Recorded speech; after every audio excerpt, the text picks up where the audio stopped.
Hello guys, welcome back to my YouTube channel. మీరు ఇంకా మన లాస్ట్ వీడియో చూడకపోయి ఉంటే please do watch, don't miss it. Vanajangi hill station గురించి చాలా బ్యూటిఫుల్ వీడియో చూసాం. Please go and watch it. మనమైతే ఇప్పుడు అనంతగిరి హిల్స్లో ఉన్నాం. రోడ్డుకి ఇటుపక్క అటుపక్క కూడా మొత్తం కాఫీ తోటలు, మిరియాల తోటలతో అద్భుతంగా ఉన్నాయి. మీరు చూస్తున్నారుగా జనాలందరూ ఇలా కారుల్లో, ఆటోల్లో వచ్చి అక్కడ ఉన్నటువంటి తోటలన్నీ విజిట్ చేస్తూ ఉంటారు. మీరు ఇదే మార్గంలో వెళ్తూ ఉంటే మీకు ఒక బ్యూటిఫుల్ వ్యూ పాయింట్ ఉంటుంది. దాన్ని గాలికొండ వ్యూ పాయింట్ అంటారు. అరకు వెళ్ళేటప్పుడు కానీ వచ్చేటప్పుడు కానీ అదే రూట్లో వెళ్తాం మనం. Don't miss guys. అక్కడి నుంచి చూస్తే మొత్తం చాలా బాగుంటుంది. అండ్ అక్కడ మీకు దగ్గరలో అన్ని బ్యాంబూ చికెన్ అని, లేకపోతే బ్యాంబూ బిర్యానీ అనేసి, లేదా చికెన్ అని, అండ్ అక్కడున్న గిరిజనులు ఆ తోటల్లో పండించినటువంటి కాఫీ పౌడర్స్ని కూడా తీసుకొచ్చి అమ్ముతూ ఉంటారు. అండ్ లోకల్ ఆయుర్వేదిక్ మూలికలు అలాంటివి కూడా అమ్ముతూ ఉంటారు. If you want you can take it. చలో, ఇంతకీ మనం ఈరోజు ఎక్కడికి వెళ్తున్నామో మీకు చెప్పలేదు కదా. మిమ్మల్ని అయితే నేను బుర్రా గుహలు అని ఒక అద్భుతమైన ప్లేస్ ఉంది. ఎక్కడ అనుకుంటున్నారా? ఇది ఆంధ్రప్రదేశ్లోనే ఉందండోయ్. వైజాగ్కి జస్ట్ 90 కిలోమీటర్స్ అవే మాత్రమే. ఇక్కడికి మీరు ట్రైన్లో కానీ బస్సులో కానీ ఎలా అయినా రావచ్చు. మాకు వెళ్ళే దారిలో చిన్న క్లాష్ అయితే అయ్యింది. చూశారు కదా మీరే. వాడే రాంగ్ రూట్లో వచ్చి కారు తీయనంటాడు. బేసిక్గా ఏమైందంటే అరకు నుంచి బుర్రా గుహలు వెళ్ళే దారిలో ఆల్మోస్ట్ ఒక 10 కిలోమీటర్స్ ట్రాఫిక్ జామ్ అయితే అయిపోయిందండి. చూస్తున్నారు కదా మీరు ఎంత ట్రాఫిక్ జామ్ అయిందంటే చివరికి కారు వెళ్ళని పక్షంలో మేము దిగి నడుచుకుంటూ మరీ వెళ్ళాల్సి వచ్చింది. చూస్తున్నారుగా, మనం ఇలా నడుచుకుంటూ వెళ్ళే మార్గంలో ఒకవైపు అన్ని షాపులు అన్నీ ఉంటే ఇంకోవైపు మాత్రం పెద్ద లోయ ఉంటుంది. ఆ లోయలో ఏముందనుకుంటున్నారా? గోస్తాని రివర్ ఉందండి. ఇక్కడ అనంతగిరి హిల్స్ నుంచి స్టార్ట్ అయ్యి వైజాగ్ వరకు వెళ్ళి భీమిలి దగ్గర బంగాళాఖాతంలో కలుస్తుంది. అండ్ ఇక్కడ రీసెంట్గా అయితే రోప్ వే కూడా స్టార్ట్ చేశారు. Awesome, thrill. బట్ కాస్ట్ అయితే కొంచెం ఎక్కువే అండ్ 500 రూపీస్. చలో, ఇంకా మనం విషయంలోకి వస్తే బుర్రా కేవ్స్ దగ్గరికి అయితే వచ్చేసాం. ఇక్కడ టికెట్ కాస్ట్ అయితే అడల్ట్స్కి అయితే 80 రూపీస్, చిల్డ్రన్స్కి అయితే 60 రూపీస్. ఏ బ్యాగ్ ఎంత సార్? బ్యాగ్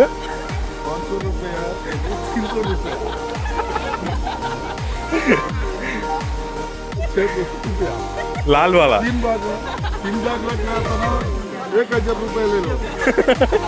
ఏంటండి ఆయన సెల్ చేస్తుంటే నవ్వుతున్నారు అనుకుంటున్నారా? ఆయన మా ఫాదర్ అండి. ఏదో సరదా కోసం కాసేపు అలా ఆడుకున్నాం అనమాట. ఇక్కడ బుర్రా గుహలకి మనం టికెట్ తీసుకుని ఎంటర్ అవ్వగానే మనకు ఒక క్లియర్గా బోర్డు మీద ఇన్స్ట్రక్షన్స్ ఉంటుంది. అండ్ ఆ బుర్రా కేవ్స్ గురించిన పూర్తి హిస్టరీ ఉంటుంది. అలా మనం ప్రయాణం కొనసాగించినట్లయితే మనం అలా నడుచుకుంటూ వెళ్తుంటే లెఫ్ట్ సైడ్లో మనకి గోస్తాని రివర్ వ్యూ అయితే ఉంటుంది. బట్ మేము వెళ్ళినప్పుడు అయితే వాటర్ ఫ్లో అయితే తక్కువ ఉంది. బట్ మేము లాస్ట్ టైం వెళ్ళినప్పుడు అయితే చాలా ఎక్కువ ఉంది. ఇక్కడ మీకు చూపిస్తున్న ఏవైతే ఉన్నాయో అవన్నీ కూడా మేము ఇక్కడ వీడియోలో షూట్ చేసాం. మీరు కనుక చూసినట్లయితే జస్ట్ కామెంట్ చేయండి. చలో, ఇకైతే మనం గుహలోకి వెళ్ళడానికి రెడీ అయిపోదాం. చూస్తున్నారు కదా, ఇదే గుహలోకి వెళ్ళడానికి స్టార్టింగ్ పాయింట్. బట్ మీరు చూస్తున్నంత ఈజీ కాదండో. చాలా చాలా చాలా చాలా స్టెప్స్ ఉంటాయి.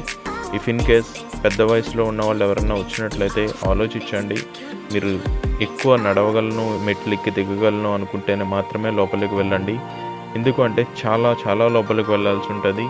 అండ్ కొన్ని ప్లేసెస్లో అయితే అసలు లైటింగ్ ఉన్నా కూడా మనకేం కనిపించదు. చాలా చాలా చాలా చీకటిగా ఉంటుంది.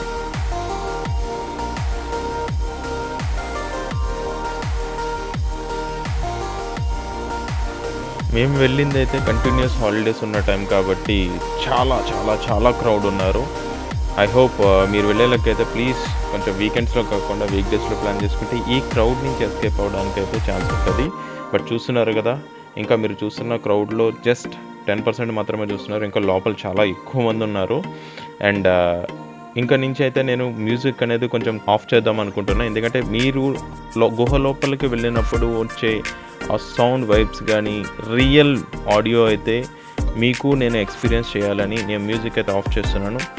అండ్ ఈ వీడియోలో నేను ఏ ప్లేస్ వదలకుండా పూర్తిగా వీడియో తీయడం జరిగింది బుర్రా కేవ్స్ని. ఎందుకు అంటే ఏదో కొందరిలాగా అక్కడక్కడ చూపించేసి నేను బుర్రా కేవ్స్ వెళ్ళిపోయాను మీరు చూడండి అని కాకుండా మీకు కూడా క్లియర్గా మీరు వెళ్ళిన ఎక్స్పీరియన్స్ ఉండాలి అని చెప్పేసి నేను క్లియర్గా ఈచ్ ప్లేస్ని రికార్డ్ చేయడం జరిగింది. I hope you enjoyed this.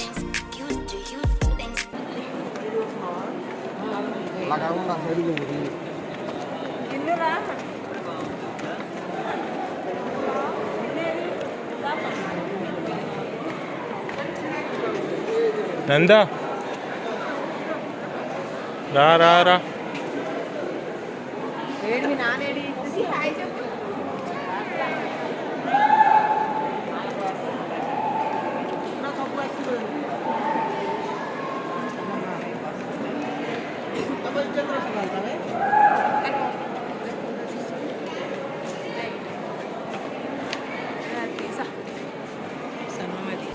చూస్తున్నారుగా సౌండ్ ఏ విధంగా రీసౌండ్ వస్తుందో. ఈ గుహలను అయితే ప్రస్తుతం ఏపీ టూరిజం శాఖ అయితే డెవలప్ చేసింది. నా చిన్నప్పుడు వచ్చినప్పుడు అయితే మాత్రం ఇన్ని లైటింగ్స్ అయితే లేవు పోయా. చాలా చాలా చాలా చీకటిగా ఉండేది. ప్రస్తుతానికి చాలా చాలా డిఫరెంట్ కలర్స్ లైటింగ్స్ పెట్టేసి చాలా అద్భుతంగా చేశారు. అండ్ దీనికి తోడు ఈ గుహలకి పైన మీరు చూసుకున్నట్లయితే పెద్దగానే హోల్స్ ఉంటాయి. బట్ అంత పెద్ద హోల్స్ ఉన్నా కూడా మీకు లోపలికి వచ్చే వెలుతురు ఏ మాత్రం చూపించలేదు మీకు వెలుగుని. మొత్తం చీకటిగానే ఉంటుంది. అట్లీస్ట్ ఈ దీపకాంతుల వల్ల మీకు what ever the colour shades వల్ల మీకు చాలా బ్రైట్గా కనిపిస్తుంది. అట్లీస్ట్ మీరు లోపల ఏమున్నా ఏంటి అనేది చూడగలుగుతారు. అలాగే మీరు ఇలా లోపలికి వెళ్తూ ఉంటే మీకు ఒక బెస్ట్ ప్లేస్ చూపిస్తాను. యాక్చువల్గా ఇదంతా కూడా సున్నపురాతి కొండలు అంటారు కదా, అలా ఇవి ఫామ్ అయినప్పుడు వాటర్ కరిగి కరిగి కరిగి ఫామ్ అయినాయి. అలా ఇవి ఫామ్ అవుతున్న సమయంలో ఇక్కడ ఒక ప్లేస్ ఉంటుంది ఎస్పెషల్లీ. అక్కడ అది శివలింగం లాగా ఉంటుంది. ఆ శివలింగం పైన మీరు చెయ్యి పెడితే ఒకే ఒక్క డ్రాప్ ఎవ్రీ 2 seconds or 3 secondsకి ఒకటి డ్రాప్ పడుతూ ఉంటుంది. అది కరెక్ట్గా ఆ శివలింగం ఏదైతే ఇప్పుడు మీరు చూస్తున్నారో అక్కడ శివలింగం లాగా ఏదైతే ఉందో దాని పైన మాత్రమే అది పడుతుంది. అది లెఫ్ట్ సైడ్ రైట్ సైడ్ ముందు వెనక ఎక్కడా కాకుండా ఓన్లీ దాని టాప్ మీద మాత్రమే పడుతుంది. సో చాలామంది దీన్ని విశ్వసిస్తారు, అక్కడ పూజలు చేసుకుంటారు. మీరు చూస్తున్నారు కదా, చూసారు కదా.